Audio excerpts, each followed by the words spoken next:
Moral Maze, and this week Jack Fonseca, Campaign Life Coalition, joins us. Let's begin with a really jolly one. Human pesticide.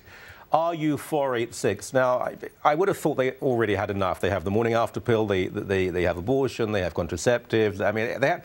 But now this is really quite sinister. It is. This is a chemical abortion pill that they tried to bring into Canada back in 2001. They had clinical trials, and it was halted after a woman died due to septic shock caused by a bacterial infection from the chemical abortion. So I guess enough time has passed. They want to bring this dangerous drug back to Canada again to kill more babies and kill more women. And so we're opposing it at Campaign Life Coalition. We've got an online petition. Okay, I don't think they're doing it to kill women. They would say they're giving women reproductive choice. I mean, it seems to me that women already have a lot of that. You're saying it's proven to be dangerous? It's proven to be dangerous. In 2011, the U.S. Food and Drug Administration's stats show that 14 women alone died after taking this drug. And there were hundreds of adverse effects, including severe bleeding and very serious infections. Okay. And there's reports around the world of women dying from severe bleeding. Into Europe, Croatia, small country, joins the European community. Morally conservative, heavily Catholic, referendum on same-sex marriage. 2/3 of the people who voted, and it was a big turnout, said, no, marriage is a union of one man and one woman. We don't dislike gay people. We don't hate gay people. God forbid that's the case. We simply believe marriage is a union of one man and one woman. Surprised by the result? Not at all. It's a traditionally Catholic country, and they voted according to their belief in natural law. That, so is Spain. Marriage, well, Catholic in name only, practically.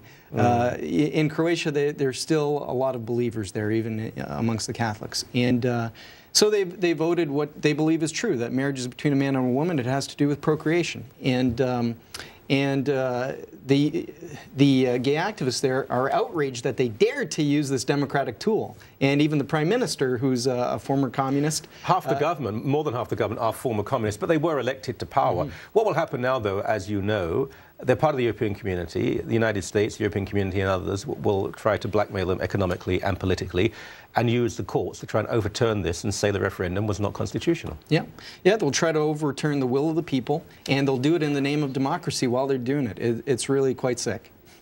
It's very unfortunate because it will dissuade other countries from joining the European community. And if they're being told you can be economically part of us, but you have to change your basic fundamental beliefs. If they're hateful, they have no place. But this is not based on hate. It's based on support for marriage. Let's talk about the city of Hamilton, one we both know quite well, where a councillor has said, and he's not alone, that certain pro-life banners and posters should not be allowed. No, it's not general censorship. It's in particular rather graphic, grotesque pictures of what an unborn child, when aborted, looks like on a highway. And the argument is it distracts drivers and they could have an accident. Yeah, that's the alleged argument put forward by the Ward 8 councillor. Yeah. However, you know, statistics also show from insurance companies that come summertime, there's a dramatic spike in car accidents because male drivers are now looking at women who wear less clothing. Is that true? Yeah, it is true. But if a woman was on a bridge across a highway showing, you know, her whatever, then that surely would also be illegal. But that's not the point. The point is he's saying it's because of driver safety. So would this guy support a modesty ban, a modesty rule to prevent women from wearing cut-off jean shorts on the sidewalk? Is it identical? Well, the result, the alleged outcome that they want, according to what he's saying, is to make the roads more safe. That's not really what he wants. He wants to censor free speech for pro-life people. And that's wrong. And the Civil Liberties Union should be outraged at this. They should be speaking out against it. Not at all. And but people should be writing the mayor of Hamilton and saying, hey, you're trying to censor free speech. That's a fundamental right under the Canadian Charter. What about children who live in an age of innocence, waiting for Santa, Easter Bunny, seeing pictures like that? Adults is one thing, but children, do you think they should be exposed to that? I would prefer not. And unfortunately, the times that we're living in, the truth of the humanity of the unborn child is shut out in so many places that the pro-life movement, some folks have resorted to just showing what abortion is and the horror of it. And if some people get upset, unfortunately, they have to get upset to see the truth. I'm rather a big defender of parents' rights over their children. I think parents are the primary caregivers and educators. And if I don't want my child to see something, I don't want to be told by anyone else, even if I agree with them, that my children have to see it. And I actually rather resent it. I can understand that point of view.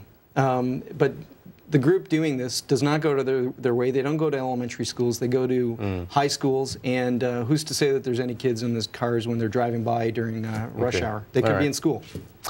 It's a conversation that has to take place, and I understand perfectly your view and the views of others. I still think I wonder if it achieves more harm than good, but I agree with you. I'm sure this councillor, it's not about protecting people, it's about censorship. I disagree with that opinion. It's always an enormous pleasure. Thank you very much indeed. Thank you, Michael.